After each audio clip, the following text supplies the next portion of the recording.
আজকেও আন্দোলনে পুজোর মুখে। আমি আপনাকে বলছি, শিক্ষিত বেকার যুবক যুবতীরা যেভাবে ফুসছে, যে কোনোদিন পশ্চিমবাংলায় বিস্ফোরণ হবে, যেটা সামলানোর ক্ষমতা সরকার বা পুলিশের নেই। আমি আপনাকে এখন থেকে বলে রাখছি, ভীষণভাবে পশ্চিমবাংলায় লক্ষ লক্ষ শিক্ষিত বেকার যুবক যুবতী তারা ক্ষুব্ধ। 40 বছর পেরিয়ে গেছে, চাকরি হয়নি, এবং আপনারা প্রত্যেকেই জানেন যে আমাদের রীতিনীতি অনুযায়ী প্রত্যেকটা বাবা মা চান তার কন্যাকে বিবাহ দিতে একটা তার যে অর্থনৈতিক নিরাপত্তা আছে এমন কোনো লোক। আমাদের বহু ছেলের বিবাহ হয়নি পশ্চিমবঙ্গে এই মমতা ব্যানার্জির জন্য, কারণ তিনি 40 বছর পার করে দিয়েছেন, চাকরি হয়নি, আর কোনোদিন হবে না। অতএব শিক্ষিত বেকার যুবক যুবতীরা ফুসছে, আর পড়াশোনার প্রতি উচ্চশিক্ষার প্রতি আগ্রহ তলানিতে। 9 লক্ষ কলেজে স্নাতক স্তরে আসন আছে বাংলায়, 3 লক্ষ আসন ফিল আপ হয়েছে, 6 লক্ষ আসন ফাঁকা আছে। অনার্সগুলোতে এতবার ডাকার পরেও, কাউন্সিলিং এর পরেও কেউ যাচ্ছে না। কেন ম্যাথ অনার্স পড়ে, পল সায়েন্স অনার্স পড়ে, হিস্ট্রি অনার্স পড়ে, বিএড করে, পিটিটিআই করে লাভ কি? চাকরি তো হবে না। কিভাবে একটার পর একটা ইন্ডাস্ট্রি বন্ধ হয়েছে আপনারা নিজেরা দেখেছেন।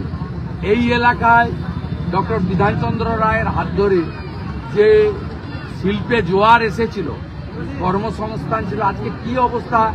আজকে দুর্গাপুর, আসানসোল, চিত্তরঞ্জনে চোখের সামনে আপনারা দেখছেন।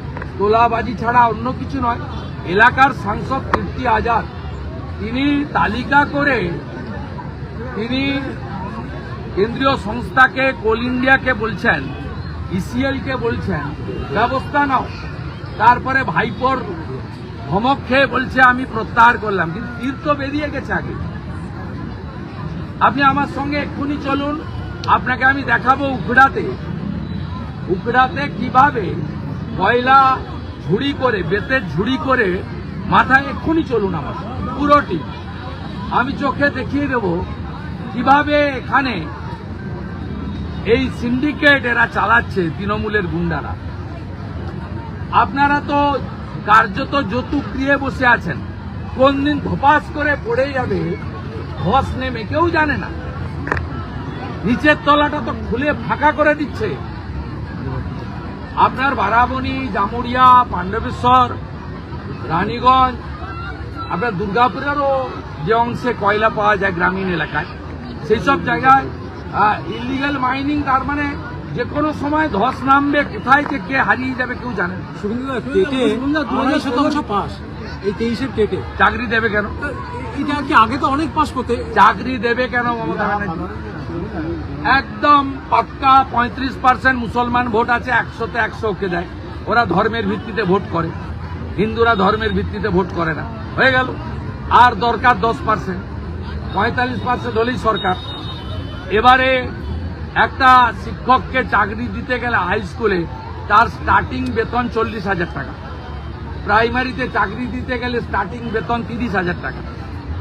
40,000 টাকা চাকরি একজনকে দিলে তার বাড়িতে 5 জন মেম্বার, 3টে ভোটার।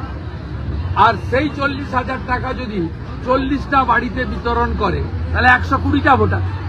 মমতা ব্যানার্জির কাছে 120টা ভোট দরকার, 3টে ভোট দরকার নেই। তার ক্যালকুলেশনটা ভাই, একদিকে তোষণ করো, হিজাব পরে, আর বৃষ্টি পড়লে তো ছাতা মাথায় নেওয়া যেতে পারে। আর যদি বৃষ্টির জন্য কাপড় পরতে হয়েছে তাহলে কানের সাইড দিয়ে নামাতে হলো কেন? এত শূন্য পদে একদম ক্লিয়ার মেসেজ একটা কমিউনিটিকে দিচ্ছেন যে আমি বাধ্য হয়ে দুর্গাপূজায় যাচ্ছি বটে, বাট আমি তোমাদেরই লোক, আমাকে ভুল বুঝবেন।